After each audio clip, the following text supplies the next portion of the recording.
Last week, we spent the day attempting to chase waterfalls in our tiny home on wheels. So I think Google took us to the wrong spot. And this week, we're traveling around the Gippsland area of Victoria, and hopefully it goes better than the last time we were here. Oops, Jesus, there's a fucking... Massive huntsman. Oh my God. In the van. Jesus! It's alright. Welcome to part 7 of our free camping series, where we explore campsites around Victoria, sharing things to do in the area and how much we spent along the way. And today, we're in Sale. We have passed through Sale before, but we haven't really explored this area, and we quickly realized how connected it all feels. The bigger lake here connects to the smaller one, and the botanic garden is within walking distance. A lot of the wetlands and walking trails seem to be all connected too. There's boat activities, it's pretty RV friendly, and not to mention surrounded by so much history. It's definitely one of those places that are just so inviting to get out in nature and live that active lifestyle, which got us feeling a little motivated for a quick workout. Yeah, it's pretty good. Actually, yeah, you do get a bit of a pump. Yeah. How many are you on? Alright. I don't count. I don't count. I just go till I can't go. Alright, let's see it. Yeah. That's it? Wow. I always thought these things were like a bit of a joke, you know? Yeah, because you always judge everything. Yeah, I do. Oh! Oh yeah, that'll get you.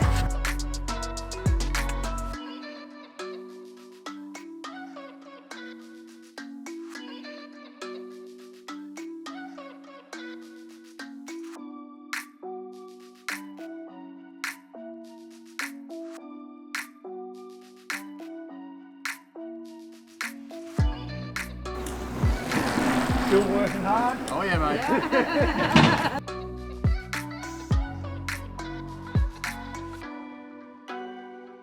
These gears have been working. Look, it's like goo. You can see it is manual, so a machine will attach to this. This is where they mount it, and then it locks onto this. So it's the same as that like an engine. concept. Yeah, like maybe a diesel engine, it will spin, and then this whole bridge, while they're on it, will spin and allow the boats through. That's wild, mate. I don't know what they put here. But Yeah, but you can see it touches both of them. Yeah, it attaches to both. They mount it here. When I first saw this bridge, I saw all the gears in the photo and I was like, I don't understand what this is or what it could be for. Then we were watching a video on the Travel Beans YouTube channel and they were on a canal boat and the bridge swung open. You just had to turn the gears. And I was like, holy crap, that's what that bridge was.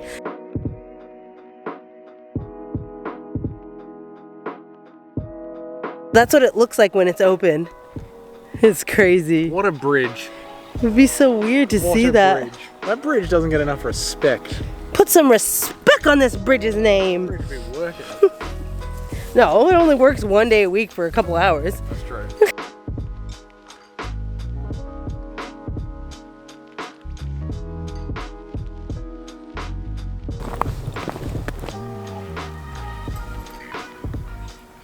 Right now we are walking up to the water tower in Sale, and it's just so pretty here walking in here. It's like, reminds me of the botanical gardens in Melbourne, like near St. Kilda. Yep, but quieter.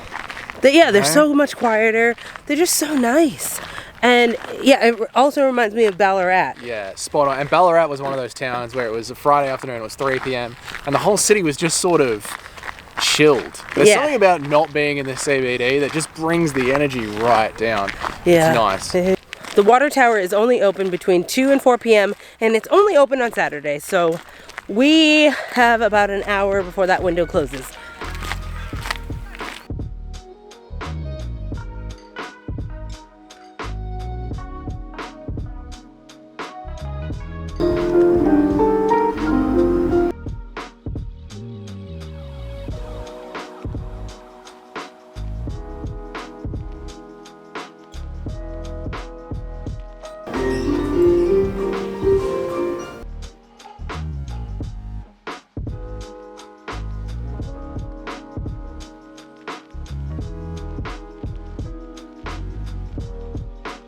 So the water is pumped up from an underground bore, and then it sits up in here and it's gravity fed down to the rest of Sale.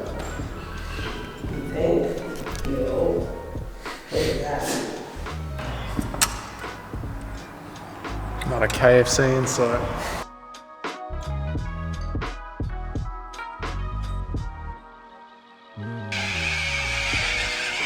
Sail water tower for the price of a gold coin. It's worth it. The views up there is pretty good, and the storytelling on the way up the spiral staircase is quite good too. It's free entry, but they do like you to have a gold coin donation, which isn't much at all. If you're not from Australia, a gold coin donation is like $1 or $2. They're both about gold coins. To me, the most impressive part was the giant copper barrel at the top of the tower that you get to walk under. It feels very ominous when you're underneath it.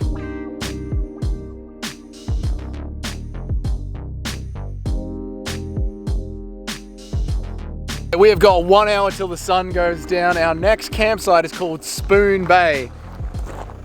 And that very much says track on it, which generally is reserved for four-wheel drives, but it's only a 10-minute drive down the track. So we're gonna see what happens. Wish us luck, once again.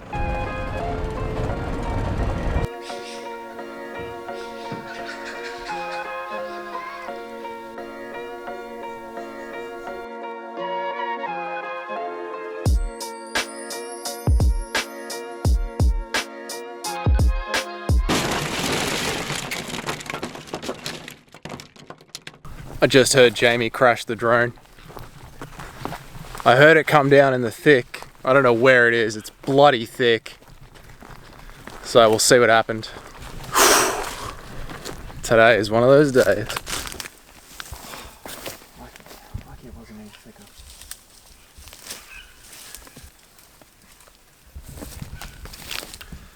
I don't know what they build these drones out of, but start building everything out of it. Houses, cars, it's fine.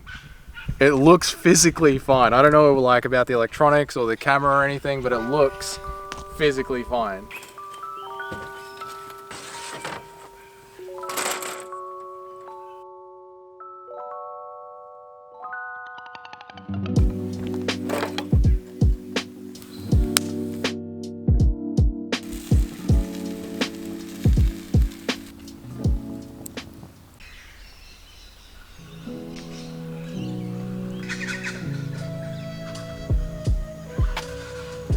Alright guys, we're here at Spoon Bay Campground, or should I say we're adjacent to Spoon Bay Campground. Technically this is where you come on Google Maps, but the actual campsite itself was so busy that we just drove down the track a bit, found this awesome little clearing area that we can tell people have been camping in before, and there are a few other scatters along the track. Now, one thing to note about this campsite is that the road in is about 2 kilometers and it is corrugated dirt road. It is a very fun drive to make in a 2-wheel drive. You can make it. I would be wary if it was raining, but it was nice and dry for us, and if you take the drive slow, you can make it all the way down the track. And even with that, a caveat to that is when you get to the end of the corrugated road, the tracks, the campsites are on the tracks, which are sand roads. So I wouldn't even come here in the wet. If it's been raining all day, I would open up WikiCamps and look for somewhere else to stay if you don't have a 4-wheel drive. Just keep that in mind when you're looking for this place. Now the site does have drop toilets and it does have access to the big bay that is behind us.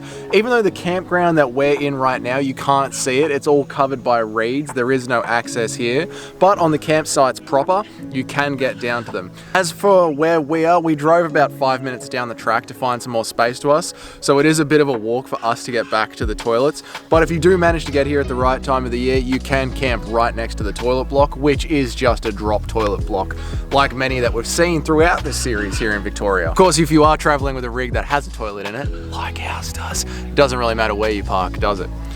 Now, this place looks nice and serene. On this side of the reeds, there is an awesome open bay that has lots of good fishing in it, and it certainly sounds like a nice quiet area. I know that we're about 20 minutes from a military base, and those boys have been working because it has been gunshots all morning, it was gunshots all night, it has been nothing but gunshots since we've been here. So, not the most quiet campground in the world. As for us, even with the gunshots and the 4-wheel drivers, we still had an amazing time last night. We had the fire set up right here. We had some s'mores cooking. The stars were out last night. I mean, I'm making it sound like it might have been a bad experience. It really wasn't. The road worked. We didn't get bogged. We got here. We had a wonderful night. We had an awesome dinner. This place is a pretty great campsite. You just need to be aware of what you're getting when you get here.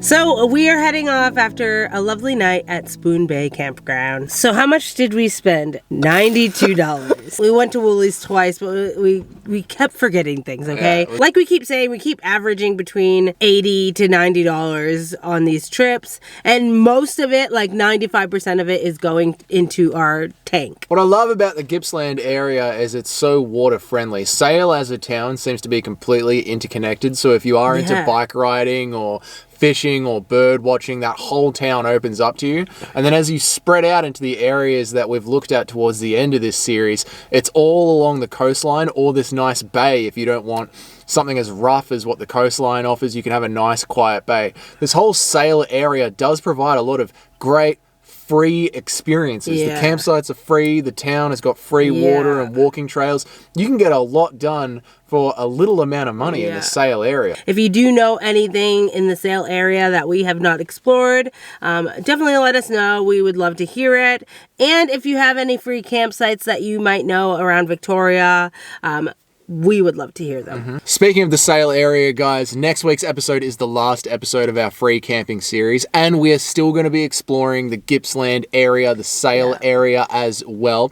Today we looked at the Spoon Bay area and Sale. Next week we're going to be going right up to the coast to check out that area. So if you want to see what the difference between the two areas are, make sure you tune in for the last episode of the free camping series. Bum, bum, bum, bum. And then we will be kicking off into our winter series, so you definitely do not want to miss that one. And with that, thank you so much for watching. Consider subscribing, and we will see you in the next video. Bye!